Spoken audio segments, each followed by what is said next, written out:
मंगल भवन अमंगल हारी द्रवहु सो दशरथ अजिर बिहारी।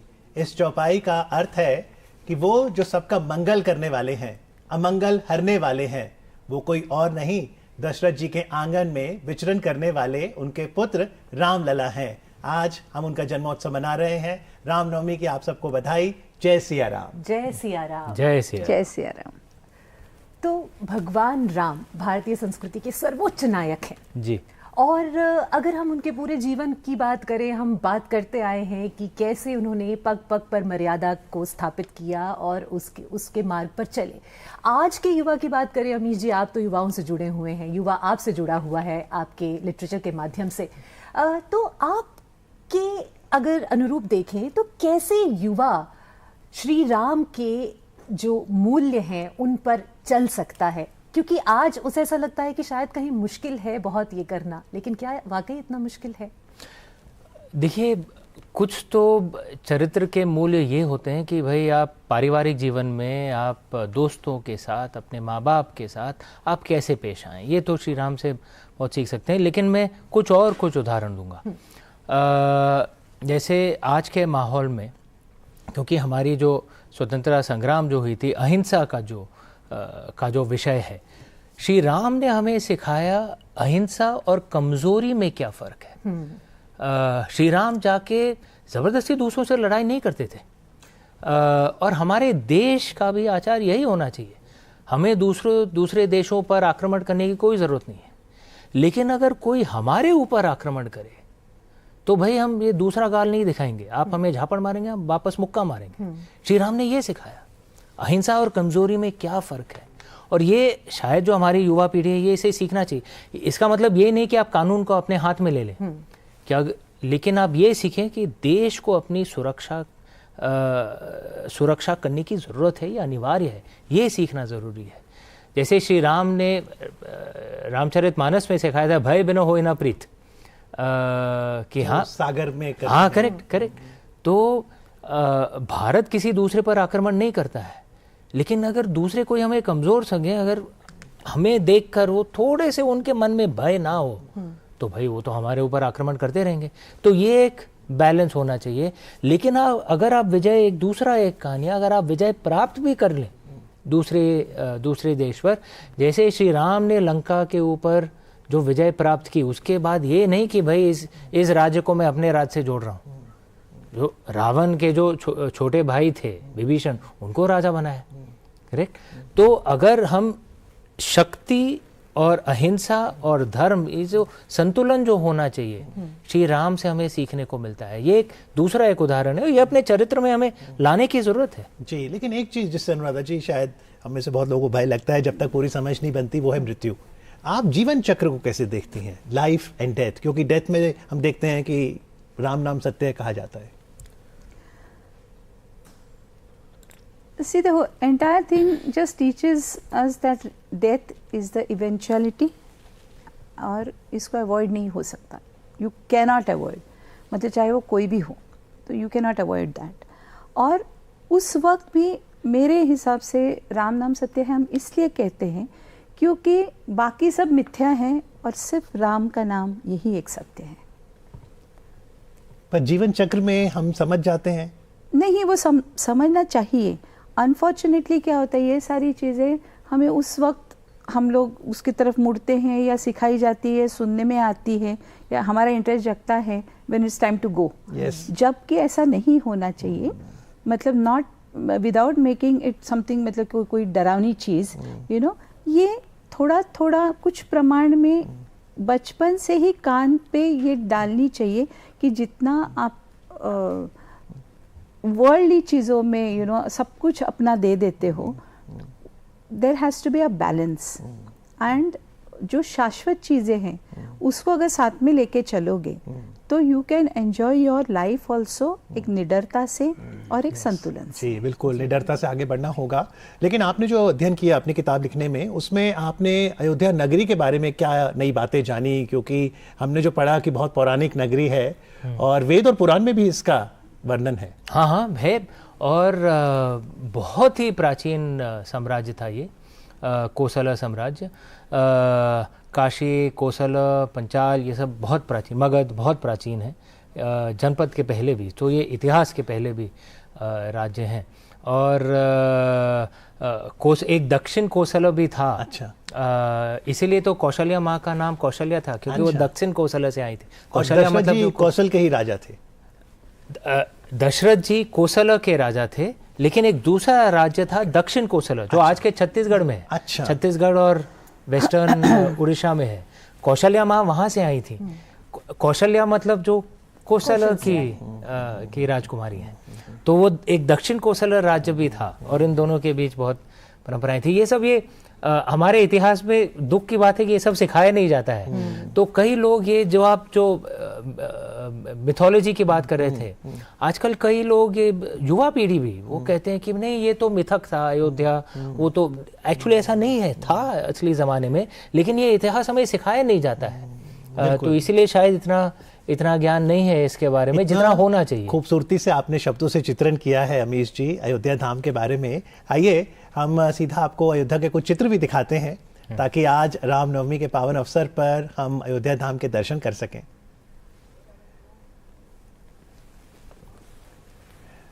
ये है चित्र सीधा अयोध्या से, और आज विशेष दिन है क्योंकि आज रामलला का जन्मोत्सव है।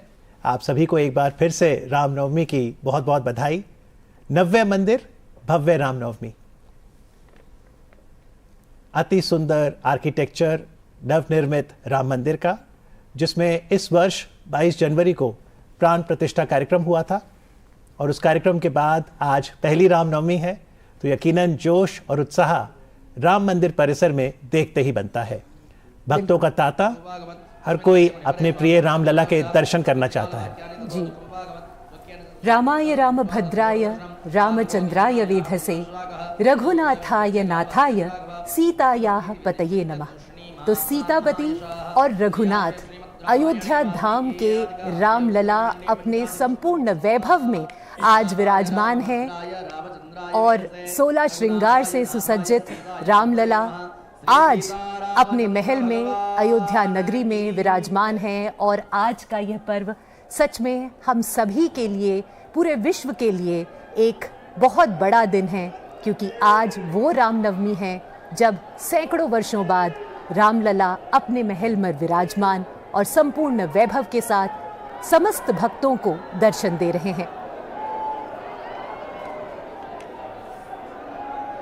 सूर्य की किरणों को आज ऑप्टो मैकेनिक्स के चलते लेंस और मिरर से गर्भगृह में पहुंचाया जाएगा, और रामलला की इस प्रतिमा में सूर्य तिलक लगेगा।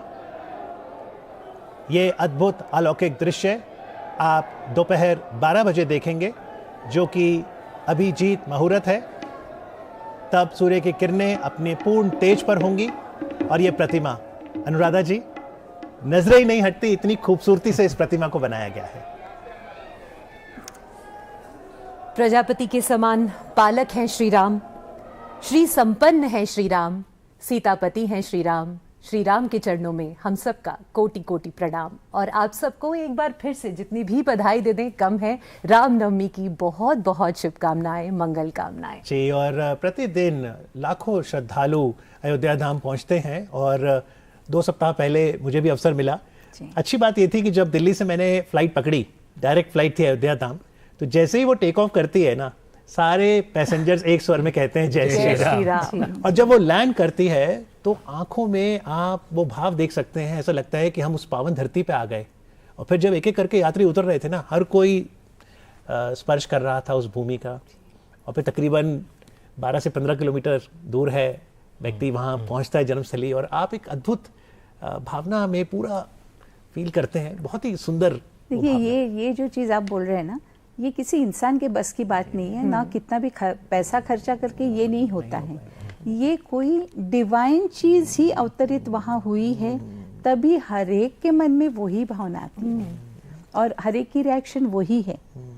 हर जगह नहीं होता है, लेकिन अयोध्या में होता है। बिल्कुल।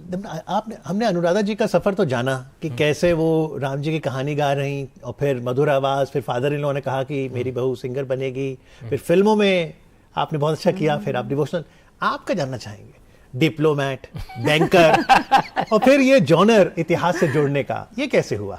बहुत बहुत चीज़ें की है मैंने, शायद कंफ्यूज था।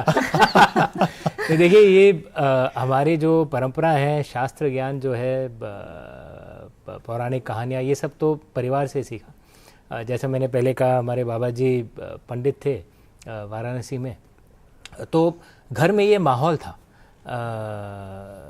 हमारे परंपराओं का, हमारे शास्त्रों का। लेकिन हाँ, हमारा परिवार ऐसा था कि भाई सरस्वती माँ की बहुत कृपा थी, लक्ष्मी माँ हमसे दूर रहती थी। तो हमारी जो पीढ़ी है, सबसे पहली पीढ़ी है हमारे परिवार में जिन्होंने अंग्रेज़ी में शिक्षा की। मेरे माता पिता हिंदी मीडियम में पढ़े बड़े थे। और भाई ये था कि भाई आगे बढ़ना है, माँ बाप ने इतना बलिदान दिया है हमारी शिक्षा के लिए, तो इसलिए हमने बीएससी मैथमेटिक्स किया, फिर एमबीए किया और बैंकिंग की नौकरी की 14 साल के लिए। तो ये पगार अच्छी मिलती थी। लेकिन एक कहानी मेरे जहन में आई शिवजी पर आधारित। तो मैंने अपनी पहली 2 पुस्तकें अपनी बैंकिंग नौकरी के साथ मैंने लिखी। और जब दूसरी पुस्तक प्रकाशित हो गई और लगा कि ये फ्लूक नहीं है और रॉयल्टी चेक मेरे पगार से आगे हो गया, तभी मैंने नौकरी से इस्तीफा दिया। तो आप इसे मिडिल क्लास बोरिंग थिंकिंग कह सकते हैं, मुझे कोई उससे एतराज़ नहीं है। हाँ, मैं हूँ ऐसा। और फिर शिवजी की कृपा रही कि पुस्तकें चलती रहीं। और ये जहाँ तक ये डिप्लोमेट का सफ़र था, ये भारत सरकार से एक बहुत अच्छा मुझे आदर मिला ये कि भारत को मैं रिप्रेजेंट कर पाऊँ, माँ भारती को लंदन में। तो भारत उच्चायोग जो है लंदन में, वहाँ पे मैं मिनिस्टर कल्चर और एजुकेशन का रोल मैं अदा कर रहा था, डायरेक्टर नेहरू सेंटर था। तो नॉर्मल टेन्योर 3 साल का होता है, मुझे एक्सटेंशन भी मिला, तो लगभग करीब 4.5 साल से कुछ कम मैंने वहाँ पे अपना कार्यभार संभाला और फिर वापस आया। और डॉक्यूमेंट्री भी मैं होस्ट करता हूँ, ब्रॉडकास्टर भी हूँ, तो काफ़ी चीज़ें करता हूँ। Yes, बिल्कुल. Well, both of you are cultural ambassadors of India, and it's so nice that the heritage and the legacy that India has is being taken forward, whether through writings, whether through singing, or whether through dancing. और singing की बात चली है तो चलिए कैलाश खेर जी की आवाज़ में आपको एक गीत सुनाते हैं। और ये बोल बहुत ज़बरदस्त हैं कि हर्षित मन है, हर्षित आँखें, हर्षित धड़कन, हर्षित सांसें। क्यों? क्योंकि भवन लौटे हैं श्री राम।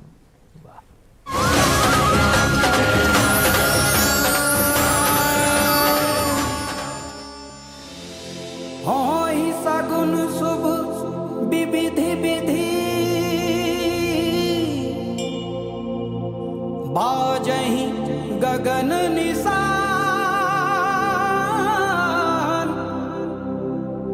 पुर नर नारी सनाथ करी भवन चले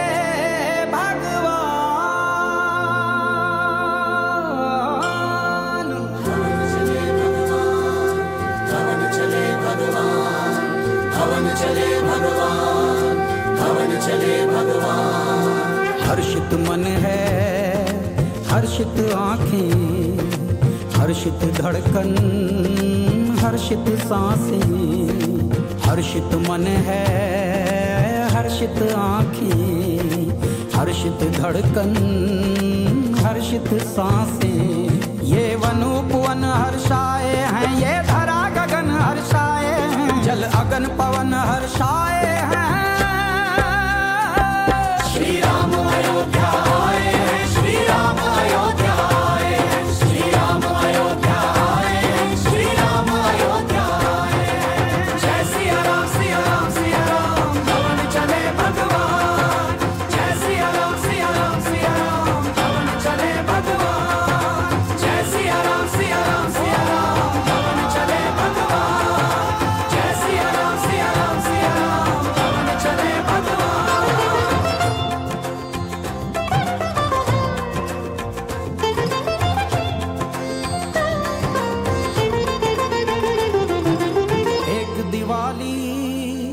तब आई थी जब वो वन से आए थे।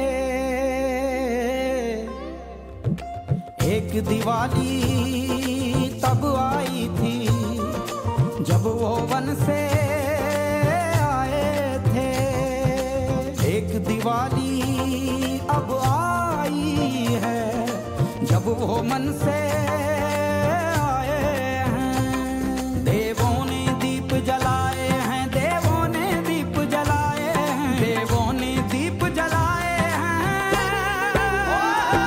श्री राम अयोध्या आए हैं, श्री राम अयोध्या आए हैं, श्री राम अयोध्या आए हैं, श्री राम अयोध्या आए हैं। सुमन वृष्टि नभ संकुल भवन चले सुख कंद, चढ़ी अतारिन देखई नगर नारी नर वृंद। सुमन वृष्टि नभ संकुल भवन चले सुख कंद, चढ़ी अतारिन देखई नगर नारी नर वृंद। सिया राम सिया राम सिया राम सिया राम सिया राम सिया राम सिया राम सिया राम सिया राम सिया राम सिया राम सिया राम सिया राम सिया राम सिया राम सिया राम। एक प्रतिज्ञा पूर्ण हुई है, एक परीक्षा पूर्ण हुई है, एक तपस्या पूर्ण हुई है, एक प्रतीक्षा पूर्ण हुई है। सब हुए मगन हर्षाए हैं, सब हुए मगन हर्षाए हैं, सब हुए मगन हर्षाए हैं। श्री राम अयोध्या आए हैं, श्री राम अयोध्या आए हैं, श्री राम अयोध्या आए हैं, श्री राम अयोध्या आए हैं, श्री राम अयोध्या आए हैं, श्री राम अयोध्या आए हैं, श्री राम अयोध्या आए हैं, श्री राम अयोध्या आए हैं। जय सिया राम सिया राम सिया राम, पवन चले भगवान। जय सिया राम सिया राम सिया राम, पवन चले भगवान।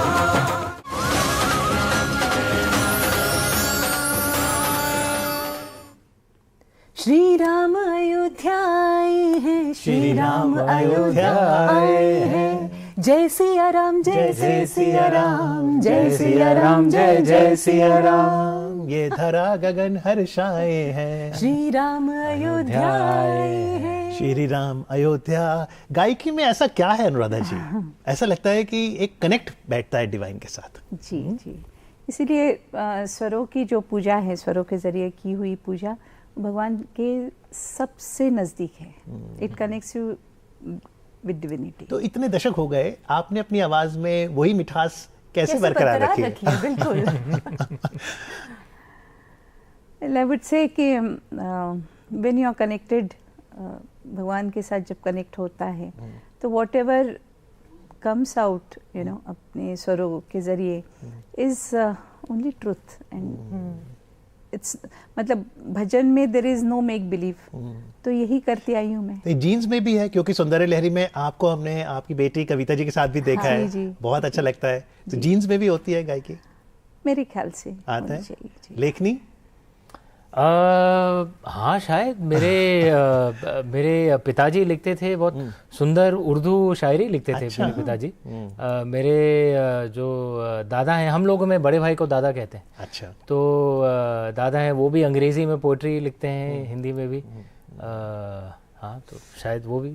देखिए, ये नेचर और नर्चर, इसका संवाद तो होता रहता है कि भाई कितना नेचर है, कितना नर्चर है। वही हमारी भारत भूमि है, लेकिन 100-150 साल पहले शायद हम लोग जितना साइंटिफिक अचीवमेंट आज कर रहे हैं उतना नहीं कर पाते थे, तो थोड़ा नर्चर का भी फायदा होता है। तो जैसे आपने ये सीरीज लिखी श्री रामचंद्र की, तो जैसे उसमें पहला भाग था सियोन ऑफ इक्ष्वाकु, जी। फिर आपका दूसरा था सीता जी के सीता ऊपर, जी। तीसरा रावण जी पर, जी। चौथा वारन लंका। हाँ, तो ये आप तय कैसे करते हैं कि कहानी शुरू कैसे होगी? क्योंकि जैसे हमारा होता है कि हाँ, कहानी शुरू हुई राम जी के जन्म से और खत्म होगी रावण जी के वध से, तो आप तय कैसे करते हैं पहला चैप्टर क्या होगा और फ्लो कैसे चलेगा? देखिए, अच्छा जवाब तो शायद ये होगा कि भाई मैं क्रिएटर हूँ, मैं तय कर रहा हूँ। अच्छा। लेकिन वो झूठ होगा। अच्छा। क्योंकि कहानी जैसे मेरी आत्मा में आती है, मेरा, और मैं कई बार ये कह भी चुका हूँ कि रचना जो है वो तो शिव जी करते हैं, मैं बस एक माध्यम हूँ। तो कहानी बस आ जाती है, मैं कुछ प्लानिंग नहीं करता हूँ। मेरे इतने शिवात्रय तो तीन बुक सीरीज है, रामचंद्र श्रृंखला तो 5 बुक्स में, 5 पुस्तकों में होगी। तो पांचवी आएगी उसके बाद? पांचवी आएगी इसके बाद। जो वो उसका टाइटल क्या होगा? राइज ऑफ मेलुहा, तो वो एक्चुअली शिवात्रय से कनेक्ट करेगी पूरा। क्योंकि मैंने कहा था कि जो मेलुहा है, जिसे हम इंडस वैली सिविलाइजेशन कहते हैं, वो मेरा अनुमान है कि वो राम राज्य था, अच्छा, जिसकी स्थापना प्रभु श्री राम ने की थी। तो अगर कोई ये माने कि ये पूरी इतनी लंबी श्रृंखला सब मैंने प्लानिंग किया था एक्सेल फाइल पे, वो सब बकवास है। एक्चुअल ट्रूथ ये है कि शिवजी रचना करते हैं और बस मेरे दिमाग में आ जाता है कि बस ऐसे ही लिखना है। मेरा काम बस ये है कि जो वो भेज रहे हैं उसे श्रद्धा से मैं लिखूं। मैं बस लैपटॉप खोलता हूँ, मुझे वो दुनिया दिखती है और जो दिखता है वो मैं लिखता हूँ। लेकिन अमीश जी, ये एक यात्रा है हम सभी के लिए। हम जो कुछ भी कर रहे हैं, हम एक यात्रा में हैं। उस यात्रा में पहले तो शुरुआत शायद यहाँ से होती है जहाँ हम प्रैक्टिस करते हैं, चाहे लिखने की हो या गायन की हो, जिसे हम रियाज कहते हैं। लेकिन वो जो अनुभूति जिसके बारे में अभी अनुराधा जी कह रही थी, वो अनुभूति का पहला क्षण कौन सा था जब आपको लगा कि ये करने वाला मैं नहीं, वो करवा रहा है? कुछ याद है? कोई ऐसा क्षण है? एक्चुअली है ऐसा, क्योंकि जब आइडिया आया था मेरे दिमाग में, मैं बैंकिंग की नौकरी कर रहा था उस समय, तो 2004-2005 की बात है, इमॉर्टल्स ऑफ मेलुहा। उसके पहले मैंने कभी कुछ भी काल्पनिक कहानी कुछ नहीं लिखा था उसके पहले, मतलब एक छोटी कहानी भी नहीं स्कूल कॉलेज में। इसलिए मेरे स्कूल कॉलेज के जो मित्र हैं, जब भी मिलते हैं वो हरदम कहते हैं कि सच बता एक्चुअली किसने लिखा है, क्योंकि तू तो नहीं लिख सकता। तो ये पहली बार मैं कुछ काल्पनिक कहानी लिखता था, और वो भी एक पूरी उपन्यास। तो मैंने सेल्फ हेल्प बुक्स पढ़ा था कि भाई ये ऐसे करो, ऐसे कैरेक्टर स्केच बनाओ, ऐसे स्टोरी फ्लो बनाओ, और ऐसे मैंने शुरुआत भी की थी, पूरी फ्लॉप हो गई वो। मतलब मैं लिख आधे से मतलब रुक ही गई, क्योंकि कई पात्र जो थे वो जो मैंने कैरेक्टर स्केच बनाया था उसके अनुकूल चल नहीं रहे थे। तो एक अच्छा सुझाव मुझे मिला कि ये मत सोचो कि तुम इसके क्रिएटर हो इस कहानी के, तुम बस एक विटनेस हो।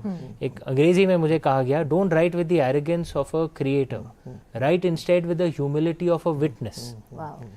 तुम बस एक साक्षी हो, शिवजी रचना कर रहे हैं, तुम्हें ये दिखाया जा रहा है, उसे प्रश्न मत उठाओ, जैसी कहानी आ रही है वैसे ही तुम लिखो। अगर कोई पात्र अपना कैरेक्टर स्केच के ऊपर नहीं चल रहा है, तो इसका तुम्हारे ऊपर कोई नियंत्रण तुम्हारे हाथ में नहीं है। अगर कोई पात्र मरने वाला है, तुम्हें जितना भी दुख हो, तुम कुछ नहीं कर सकते हो। मैं वैसे लिखता हूँ, एक साक्षी की तरह। लेकिन मैं रामायण के अलग अलग पात्रों को भी समझना चाहूंगा। रामनवमी है तो यकीनन रामायण में श्री राम पर बातचीत होती है, पर अगर मैं अनुराधा जी आपसे सीता जी के बारे में पूछूं, तो आपने जो पढ़ा है या उन पर जो गाया है, आप सीता जी के सफर को कैसे देखती हैं? देखिए, मुझे पर्सनली ऐसे लगता है कि हम जब रामायण के बारे में बोलते हैं, तो रामायण घटित होने के लिए भी उसके पहले के जो उनके अवतार थे, तो बहुत सारी चीज़ें, बहुत सारे किस्से उससे जुड़े हुए हैं कि जब राम का जन्म होगा, उनका जब अवतार होगा, तब ये चीज़ें are going to be taken care of. So it is not limited only, मतलब भगवान राम के कार्यकाल तक सीमित नहीं है, उसका बहुत पहले से चला आ रहा है वो।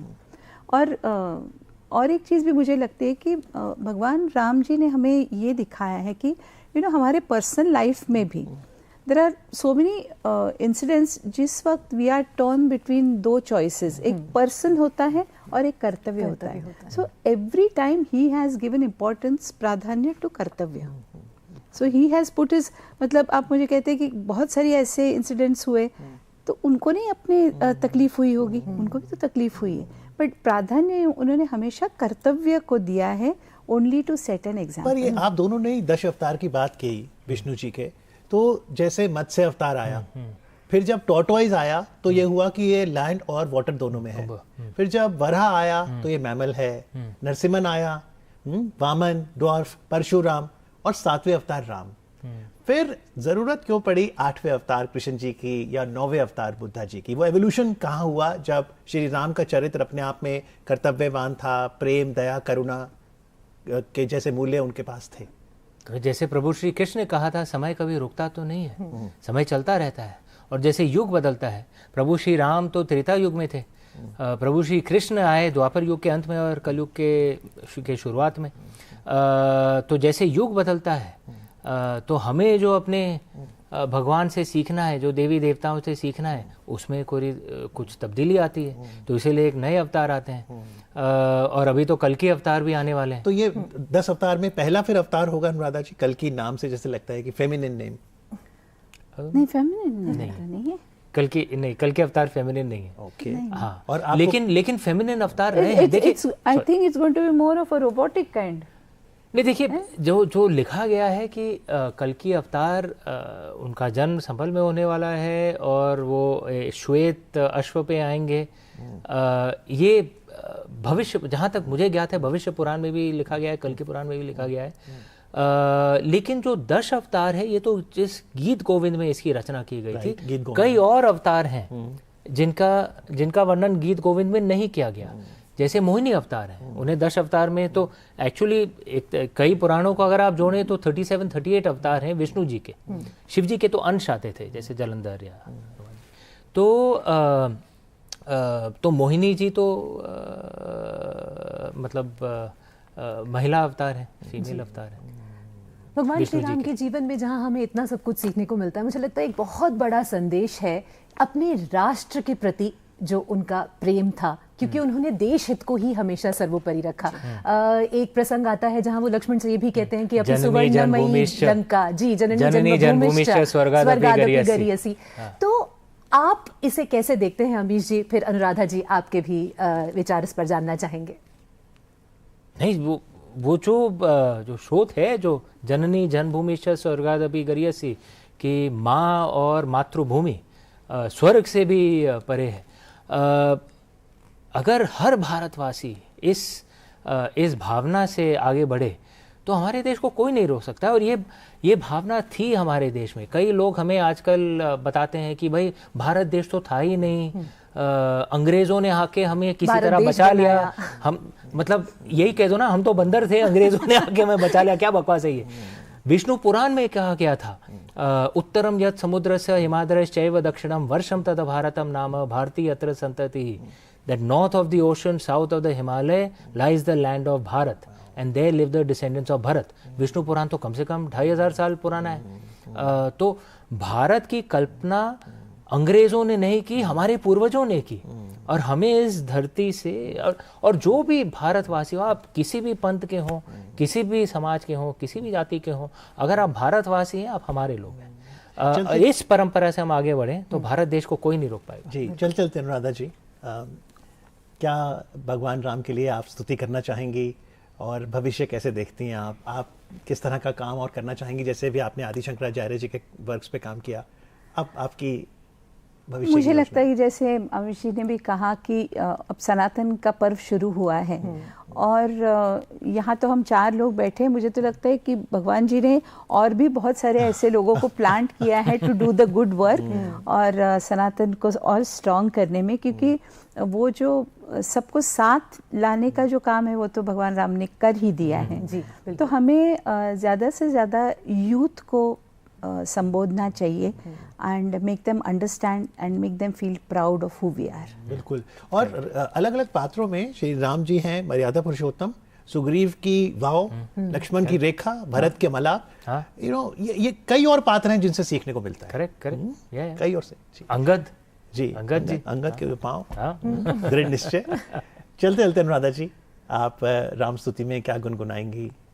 हम सभी मिलके गाएं। हम सब मिलके गाएंगे, हमारा सौभाग्य है। राम राम जय राजा राम, राम राम जय सीता राम, राम राम जय राजा राम, राम राम जय सीता राम, राम राम जय राजा राम, राम राम जय सीता राम, राम राम जय राजा राम, राम राम जय सीता राम, राम राम जय राजा राम, राम राम जय सीता राम, राम राम जय राजा राम, राम राम जय सीता राम, राम राम जय राजा राम, राम राम जय सीता राम।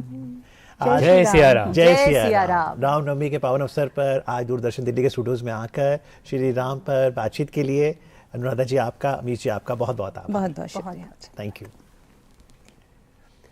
चलिए, वक्त हो चला एक छोटे से कमर्शियल ब्रेक का, और उसके बाद आप दूरदर्शन से जुड़े रहिए क्योंकि पूरा दिन ही वातावरण राममय रहने वाला है। सुप्रीम के 9000 से भी ज्यादा प्लम्बिंग एंड ड्रेनेज प्रोडक्ट्स और वाटर टैंक्स बने हैं quality raw materials and innovative design से। सुप्रीम टोटल पाइपिंग सोल्यूशन, जीवन भर का साथ। अगर छोले बने तो गोल्डी छोले मसाले, जहाँ जाए रिश्ते बनाए, जहाँ जाए रिश्ते बनाए, गोल्डी मसाले। सुप्रीम के 9000 से भी ज्यादा प्लम्बिंग एंड ड्रेनेज प्रोडक्ट्स और वाटर टैंक्स बने हैं quality raw materials and innovative design से। सुप्रीम टोटल पाइपिंग सोल्यूशन, जीवन भर का साथ। आपकी सुरक्षा है हमारे लिए बहुमूल्य, इसलिए जब भी लें एलपीजी सिलेंडर जरूर कराएं प्री डिलीवरी जांच। आपकी सुरक्षा को और बेहतर सुनिश्चित करने के लिए हर घर में हो रही है रसोई गैस उपकरणों की सुरक्षा जांच। अगर सुरक्षा होस खराब हो तो तुरंत बदलवाएं। आपातकालीन स्थिति में कॉल करें 1906। स्वच्छ ईंधन का वादा, सुरक्षित रसोई का इरादा।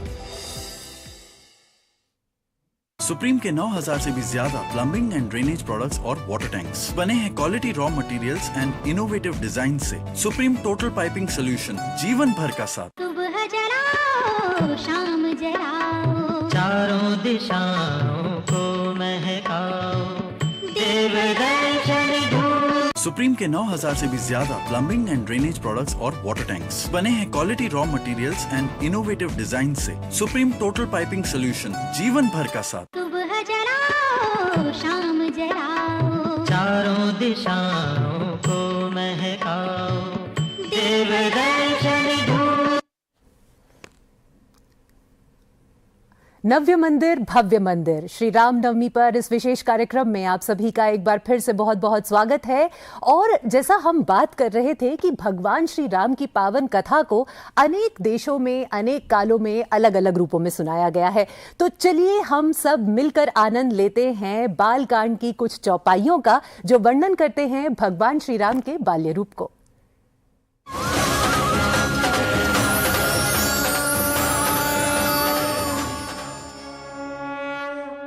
धरती माता सहित